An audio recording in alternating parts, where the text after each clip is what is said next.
Hello everyone, thank you so much for joining me here today. If you're new, I'm Amanda. Welcome to the channel where we are all about shattering the mental health stigma.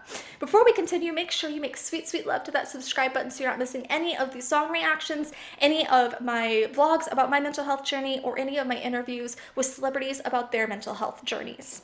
Now, I am very, very, very excited to share with you that today is my 3-year anniversary in recovery from self-harm and cocaine. And I am just so grateful that I made it this far. It wasn't always easy, but I am someone that I can love and someone who can love others and someone who just sees the world completely differently now. And I am so grateful for that, and I'm so grateful for the opportunity to share this with you. A lot of people don't consider addiction or alcoholism to be part of the mental health conversation, but it is a mental health disorder, and I think it's a very important part of the conversation because a lot of the times people can either develop it on its own as a mental disorder, or they utilize these things in response to underlying mental health conditions, which was my situation. I didn't know really how to cope. Things were overwhelming, and I needed something to make the pain more tolerable. I needed something to make life more tolerable, and that's really sad now from the perspective of where I'm at now, that I felt like I needed something to make my life livable. So I'm really excited. I'm imagining that this is going to kind of be his story. I don't know his backstory for sure, but I assume that he has some kind of history with addiction and alcoholism, and that this is going to be personal for him, because I know just from seeing some of his social media posts or whatever that he does like to share his own personal experiences in his music. And you know, I might not agree with everything that he says, but that is the beauty of it. You don't have to agree with everything someone says to enjoy their art or to even be their friend. You can learn so much just hearing other people's perspectives and other people's opinions. You don't have to always agree to like them, love them, enjoy them, whatever the case is. So I am very excited to see what he has to share for us. Let's dive in.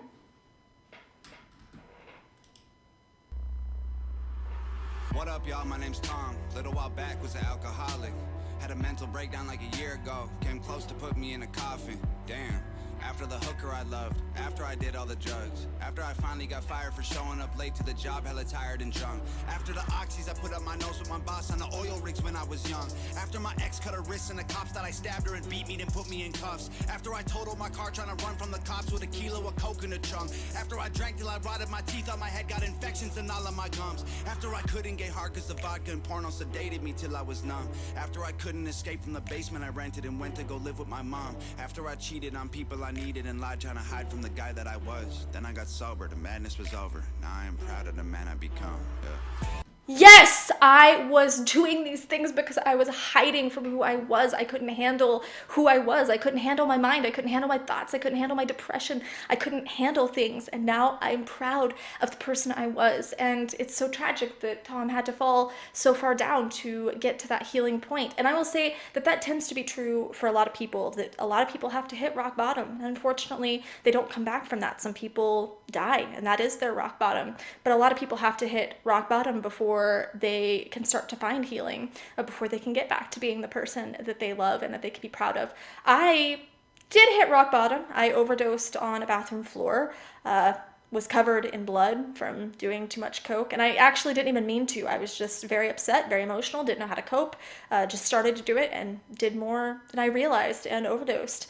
And that, I guess you could say, was my rock bottom, but that's not when I quit. I just justified to myself, oh, I did too much, and continued trying to regulate, which is something that a lot of addicts, when they're in active addiction, use justifications. Well, I'm just doing a little bit, or I'm just doing this, or I'm just doing that. It's really prevalent with alcoholism too. Well, I'm just having a few glasses of wine. But if you're doing that in response to your emotions or to difficulties, that can very easily become a problem if it's not already. But for me, I didn't have to hit rock bottom. I didn't have to end up with hookers and coke in my trunk and stuff to get to that point. And I think that's a very important point to make, is that you don't have to hit rock bottom for it to be considered an addiction. Some people are very functional, and I was one of those people. I was very functional as an addict. So I just wanted to point out to anyone that might be, you know, in this emotional state, they don't know who they are or what they are or how to cope. I ask you, if you are doing something, are you doing it in response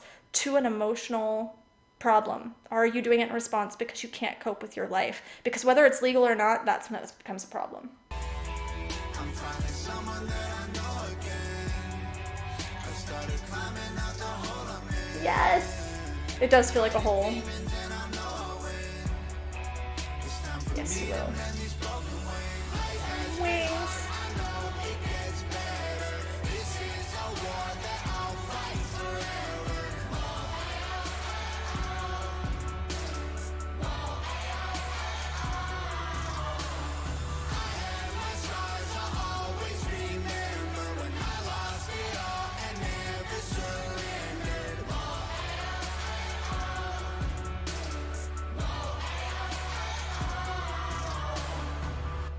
It is something that you will fight forever, and I've had days even recently where I've been really tired, I've been overwhelmed, I don't know what to do next, kind of that next step, and the cravings kick in, and in my head my brain starts going, but I need it, I need something, I'm tired, I don't know how to cope, and it starts even 3 years later going, but I need it, and I have to tell it, no, you don't, we've made it 3 years and we're just fine, we're gonna get through this. And there's always different ways of moving through that process when cravings hit that intensely. I probably will make a video here soon about dealing with those cravings and stuff. I did make one about self-harm and how to overcome that, but yeah, there's days still, even 3 years later, that I fight, because you never stop fighting. Once you fall into addiction, you're never going to stop fighting. The fight might get less intense or less frequent, but it's always a fight to continue day after day to say no. But I promise you, it's so worth it. What up, y'all? My name's MacDonald. I've been off the Xannies for a while now. I was waking up feeling suicidal, but I think I'm finally starting to smile now. Man, I lived a hell of a life. I've been to hell and back twice. Lost $10 million, 3 different addictions. Don't tell me about paying the price. From penthouses with top models, hanging with strippers with pop bottles. Anxious and hiding alone in my room from the world. I was pissing in pop bottles. From chart top and being a role model to flop records and lost follows. When I cop product, got a month's worth. When I left the spot, cops followed. Saw a photo, it was only face, cause I was 85 pounds overweight. Mental breakdown trying to catch a plane. Wasn't mad, child, I was only Shane. My puppy Lola was my only gang. Had to put my baby in a grave. I walked away. You know, I remember a time when, with my Chihuahua Paris, I remember when she was my only friend because I pushed all my other friends away. And I specifically remember a time that I done a couple lines, and she was like, I'm sorry, my heart's racing there for a second. I done a couple lines and she was laying next to me, because she'd always lay right here, kind of, you can't see, but curled up, kind of at the groove of my pelvis. She'd lay curled up there, that was her spot, and I was holding her, and I had been self-harming as well, because it had just been a really particularly bad day, so I'd been self-harming, and I was high, and I remember, this was actually, and it's interesting, but this was kind of one of my moments where I went, this is a problem, when she went to adjust, and I realized she had blood all over her white fur, and I had to go bathe my own blood off my dog, because I'd cut and she was just covered, and not covered, but she had blood all over her. And I went, I know that she doesn't register it, obviously. She doesn't register what's wrong on a very deep level. She would actually sometimes lick at my wounds, or she'd sometimes cuddle me extra close, and you could just tell she's being extra affectionate. But yeah, realizing that I'd isolated myself so much from everyone that loved me because I was afraid of what they'd think. I was afraid of what they'd say.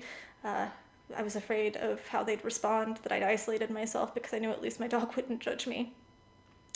And I will just never forget looking down and seeing blood all over her and having to go bathe my dog while high on coke. That's an experience, definitely, that I hope most people do not have to have, because while it sounds like it's not a big deal, imagine if that had been my child. And she was, in many ways, my child. She just didn't have the same cognition as my kid. And I will say I never used, I was never high around him. Like I said, I was pretty functional, but splitting custody and him going to school and everything, there was always plenty of time. And I just think that when I saw that, I went, this could have been him. This could have been him. And how do you explain that? Because I think that I would have fallen deeper down the rabbit hole had I continued going in the direction I was. I'd seen people go down that road, and it never has a pretty ending. Away from every brick I laid so I could build a new wall to keep me safe.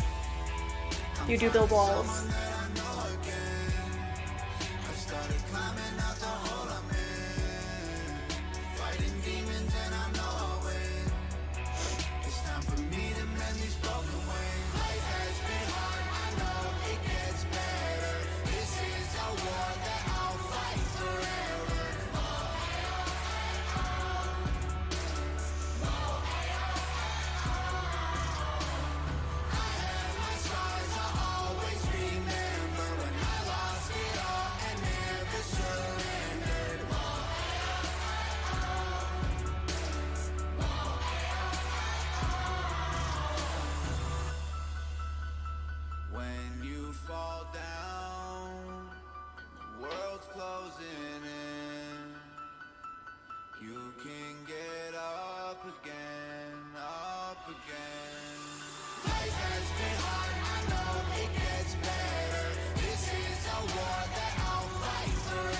just want to start by saying 10 years ago, Tom would have been the kind of guy that I looked down upon negatively. I would judge. I would think, oh my God, what a junkie, what a loser.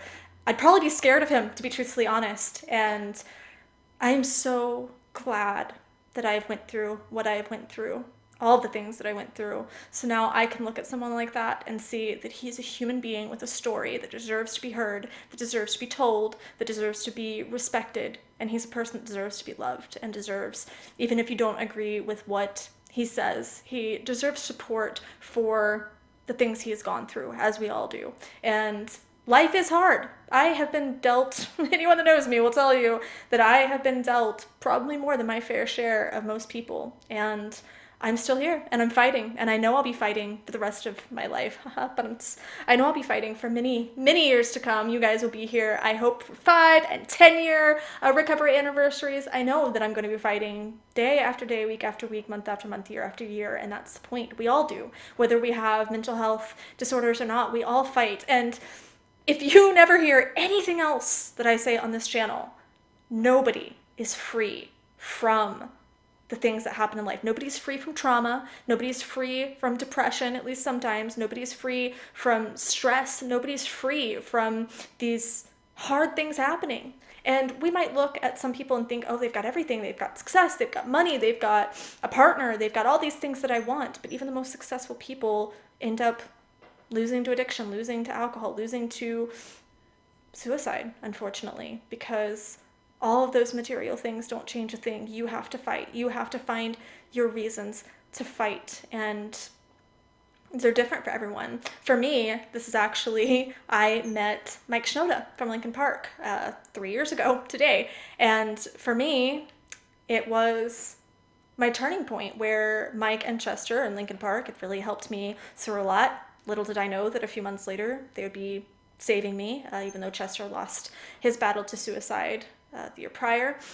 Even though I was sitting there going, make Chester proud, and posting all these pictures of my charity work on social media and stuff, I was succumbing to the same demons that led him down that road. And when I met Mike and I hugged him, I realized I was being a hypocrite, and I realized I can't do this anymore. And I didn't know at the time how I was going to find my path to recovery. I know for some people it's a program. That wasn't part of my journey, but I very much endorse it if that's what is going to work for you. Whatever gets you there in a healthy way, I'm all for it. But I didn't know what I was going to do or how I was going to get there, but I just realized in that moment, I can't do this anymore. I have to be a person that my parents would be proud of. And you know what? Even though I didn't know Chester, a person Chester would be proud of, a person that my son will be proud of, a person that my friends deserve, to be in their life, building them up and helping them. I didn't want to be kind of this charity case that people always had to help out. I wanted to be strong for my son, strong for my friends, strong for the world, so I could reach out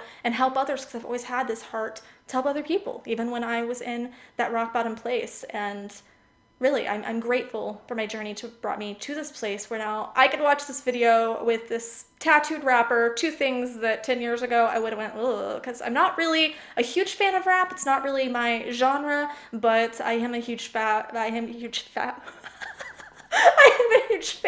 of spreading social messages and spreading good and spreading kindness. So thank you, Tom. I don't know that you'll ever hear this, but thank you so much for adding your voice to this conversation, to this movement. This is how we shatter the mental health stigma, guys. So make sure that you in the comments below leave your story, whether it's your recovery story, whether it's the current struggles you're having, whether it's your mental health story, whatever it is, share that in the comments below, because fostering this conversation, talking about it, is how we shatter the mental health stigma. So thank you guys so very much for being part of my journey, and I hope that I can be part of yours. I love you guys so much. Mwah.